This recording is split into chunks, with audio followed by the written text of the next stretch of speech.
estou aqui com Daniel Breyer para o episódio 6 da temporada de liderança de RH para RH. E aí, Dani, tudo bom? Mais Tudo um bom? episódio aqui juntos, hein?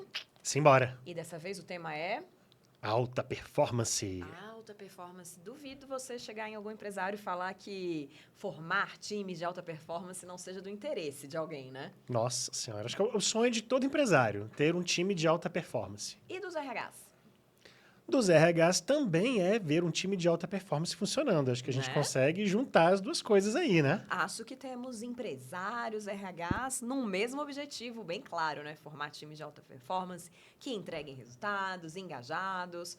Então, Dani, para conceituar, assim, começar esse papo, o que é um time de alta performance para você? Para mim, um time de alta performance é aquele que consegue entregar os resultados com os recursos que foram definidos. Bate meta.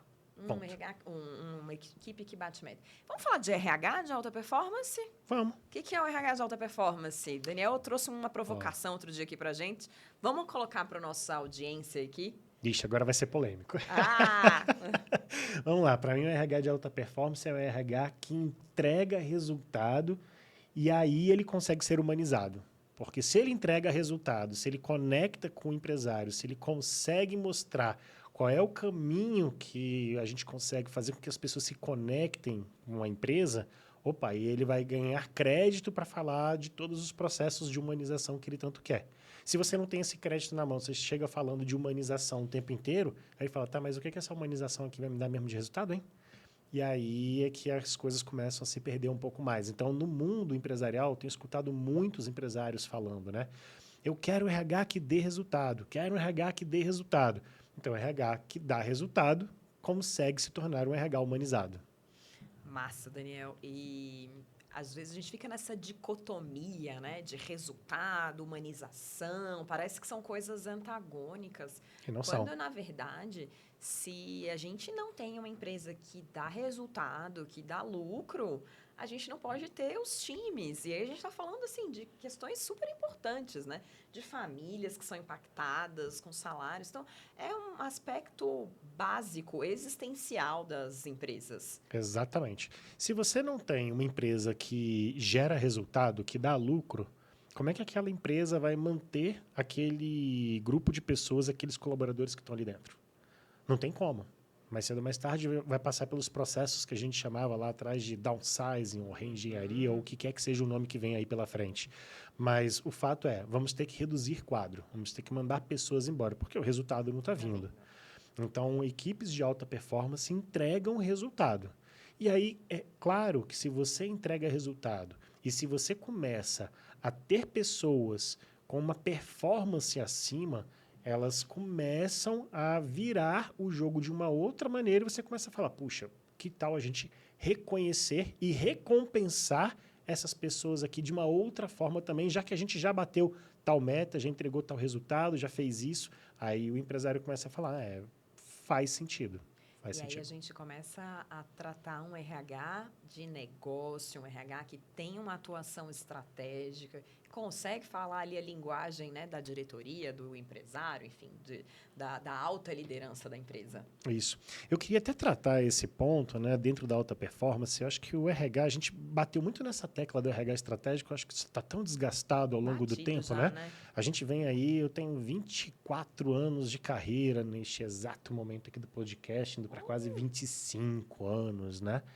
Então imagina só que tem 24 anos que eu escuto isso, de RH estratégico. Vamos ser um RH estratégico. Vamos falar de atração e retenção. Vamos falar... Então, as pautas pouco mudaram do RH estratégico. Se a gente se tornar, se o RH conseguir se tornar um RH de negócio, automaticamente ele é estratégico. E cada RH pode ter a sua perspectiva de negócio, entendendo qual é o nível de maturidade que aquela empresa tem. Então, ele é estratégico na medida certa.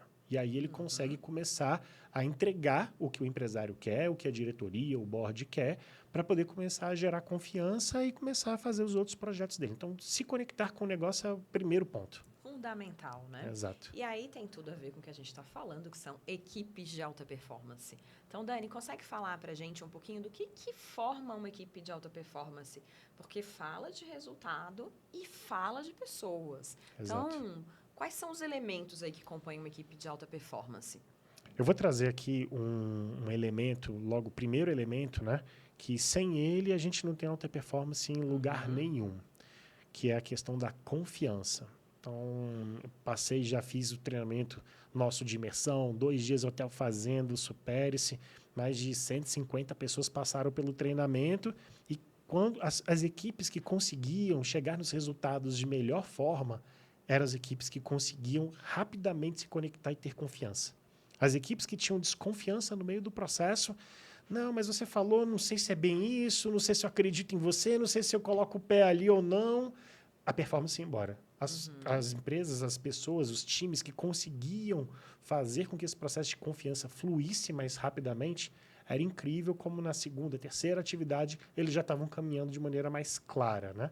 Então a confiança é um elemento fundamental e vocês podem dar uma olhadinha no time de vocês. Quando eu confio em alguém, eu sei que aquela pessoa vai entregar, eu já tenho uma relação que eu permito essa pessoa fazer ali a atividade dela. Eu confio, olha, eu deleguei aqui para a Marina, confio que a Marina vai me entregar. Ponto. Estou preocupado agora com outra coisa. Daqui a pouco você vem e entrega o seu, conectam as peças. Então, o primeiro pilar é confiança. E sem ele, a gente não consegue ir para o próximo pilar, que é... Segundo pilar é conflitos, que a gente já falou, inclusive, da temática aqui, né? Em episódio anterior. Episódio anterior nós falamos de gestão de conflitos. Ele é o segundo pilar que a gente tem dentro da estrutura de uma equipe de alta performance. Por quê? Como é que eu vou ter conflito numa relação se eu não confio nas pessoas que estão comigo? Aí a gente vai ver vários evitando o conflito ali, né? Exatamente. Então Aquela eu prefiro... harmonia artificial dentro da área ou da organização. Exatamente. Então, meu primeiro aspecto, eu tenho confiança. A partir do momento que eu tenho confiança e que eu sei que as pessoas vão escutar as minhas vulnerabilidades e não vão usar aquilo contra mim, opa, agora eu posso ter conflitos. Eu posso falar o que eu penso. Eu posso até falar que eu não sei fazer determinadas coisas, porque eu sei que as pessoas vão falar assim, tá, você não sabe, então eu vou te ensinar. Então vamos passar isso para outra pessoa, mas vem aprender junto. Então tem ali o segundo movimento, que é a questão da gestão de conflitos. E aí, veja o episódio anterior para você entender todos os estilos de conflitos. Né? Super ligado, né? Isso. E, enfim, então criamos uma confiança na equipe, já estamos no momento que conseguimos ter esse conflito positivo, explorar as ideias, as visões com respeito. Qual é o próximo passo em busca da alta performance? Aí entra uma coisa que a gente fala muito nas reuniões de empresas, equipes, né? Provavelmente quem está escutando esse nosso podcast já deve ter passado várias vezes por essa situação, que é a questão do comprometimento, do compromisso que as pessoas vão ter. Então, eu tive uma ideia, aquela ideia foi a escolhida e você não gostou da ideia. Aí fica aquela palavra, aquela frase na reunião. Não tem aquilo que é meu que é seu, é aquilo que saiu do grupo. A gente precisa ter o compromisso de todo mundo, que é isso daqui que todo mundo vai falar lá fora e todo mundo vai seguir essa meta e todo mundo vai seguir essa diretriz. E aí, às vezes, a gente escuta ali nos cafezinhos, né? Eu não ia falar ali na frente de todo mundo, mas eu não concordei com aquela situação, não. Mas eu não estou falando se você concordou, não estou perguntando se você concordou ou não, né? Fato é, pactuamos que aquela era a melhor solução. Então, todo mundo está comprometido em fazer aquilo que foi determinado, definido em determinado cenário, numa reunião, num encontro, num fórum, enfim. Então, esse é o terceiro pilar, compromisso. A partir do momento que está todo mundo na mesma página, vamos seguir isso. Depois a gente discute de novo se deu certo ou se deu errado. Vou aproveitar aqui essa temática, trazer até um gancho positivo aqui para o pessoal. Uma prática de uma grande empresa, a Apple, admirada aí no Brasil, eles têm entre os valores dele, em inglês fala o disagree and commit, então é quando você discorda, mas você se compromete. Exato. Então, para você discordar e se comprometer, você precisa confiar uns nos outros, você precisa ter explorado os pontos de vista, ter deixado a sua opinião, mas a gente vai sair daqui dessa reunião com... Isso aqui é o nosso pacto, isso aqui é o que a gente vai fazer dar certo. E aí você não vê esse comportamento ali do cafezinho, do corredor do lado de fora, de não, mas foi o Daniel que quis isso e, né? Exato. Não deu. Eu não confio que vai dar certo, mas o Daniel disse que vai fazer. Então, é um comportamento nocivo, né? Se a gente tem isso, nunca vai conseguir conquistar alta performance dessa forma. Exato. E aí quebra o processo todo de confiança que foi criado lá atrás. Porque imagina, a gente fez um alinhamento, saiu dali pactuado que ia ser determinada decisão E aí você começa a escutar ali por fora na comunicação que não, talvez tem uma pessoa que disse que não concorda muito. Cara, como é que eu vou confiar naquela pessoa? Então, para que eu fiz ali todas aquelas ideias? Para que a gente teve tantas divergências para construir uma solução? Se no final das contas a opinião do grupo nunca é melhor do que a opinião daquele indivíduo. Uhum. E aí você vai quebrando a performance. Vai quebrando, você diminui a confiança, não, fica sem conflito, aquela harmonia artificial e não gera o compromisso, né? Exatamente. E o próximo passo, Daniel? Partir- Rumo à alta performance. Boa. A partir do momento, Marina, que a gente tem o compromisso, todo mundo entendeu qual é o seu papel, é se responsabilizar por aquilo que foi definido, que é a entrega de cada um, o papel de cada um, o que cada um tem que fazer. A gente chama ali na metodologia de responsabilidade. Então, esse é o quarto ponto, o nosso quarto pilar. Então, eu sei o que eu tenho que entregar. Eu sou o responsável por aquilo. E aí eu não fico com desculpas a respeito do tema. Então, eu sou o responsável por tal estratégia, eu sou responsável por tal implementação, eu sou responsável por tal processo. Aquilo é meu. E eu vou fazer acontecer. Qualquer impeditivo que eu tenha naquela comunicação, naquele processo, cara, eu vou trazer para o meu líder, vou trazer para o board da empresa para eles eliminarem aquela problemática. Tá? Então, esse é o quarto elemento. Eu sou o responsável por isso. Autorresponsabilidade. Legal, Dani. Lembrei até agora de outro caso. Posso contar mais um? Pode, vai lá. Eu trabalhei na Amazon, fui business partner de RH lá, e existe uma reunião diária na Amazon, em todas as áreas de operações dela, que é uma área onde cada um aponta o que precisa da outra, o que as outras estão devendo. Olha que legal. Era uma reunião, assim, no começo, né, quando eu entrei lá, era uma operação toda muito nova, eram pessoas, todas as lideranças vinham do mercado. Reunião meio tensa às vezes, Era uma né? reunião meio esquisita, assim, né? Porque você ficava expondo as outras pessoas. Sim. Não é que eu não estava expondo as outras pessoas. Expondo o processo. O processo. Então, poxa, da área de RH eu preciso disso e disso, da área de operações é isso, área de inbound, outbound, e assim por diante. Depois você percebe que, de fato, quando as pessoas vão confiando umas nas outras, quando elas conseguem discutir, a reunião vira uma reunião onde as pessoas se ajudam, onde elas têm datas, onde tem uma clareza e onde você pode responsabilizar um ao outro. Então, é um rito fantástico, não é um rito fácil de implementar, mas é algo que a gente pode fazer, não necessariamente numa periodicidade semanal, mas aquelas conversas difíceis, né? Onde quando a gente se conecta, a gente pode apontar o que o outro precisa te entregar com respeito e tá tudo certo, né? Com foco no quê? No resultado, na alta performance. Exato. Então, aí é que está um dos grandes segredos da alta performance. Não basta só você saber quais são os pilares e quais são os comportamentos desejados. Você precisa ter disciplina, consistência, constância para poder aplicar esse tipo de processo diariamente, porque é isso que vai fazer o time mudar a cabeça, mudar a mentalidade para chegar nos resultados como uma consequência. Uhum. Até porque seres humanos, né, Daniel? A gente evita o que incomoda a gente, a tendência é voltar lá para o anterior, né, no conforto, zona de conforto, gente. Exato. É gostosinho. Exatamente, exatamente. Legal. E qual é a ponta ali da pirâmide? O último elemento da alta performance? Aí é uma consequência disso tudo, né? Aham. Quando você tem um time que confia, você tem um time que tem conflitos positivos e produtivos, as coisas são faladas, são explícitas, são traduzidas e são resolvidas dentro do time.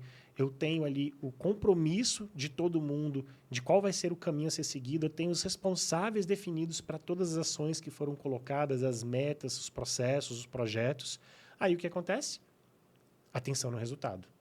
Então, qual que é o nosso resultado? Para onde a gente está indo? E aí a gente cria o time de alta performance porque eu estou alinhado àquilo que vai fazer a gente crescer. Então, esse aspecto, o quinto, ele é uma consequência de tudo que você colocou. Qual que é o grande problema das organizações? Elas querem começar as relações pelo resultado.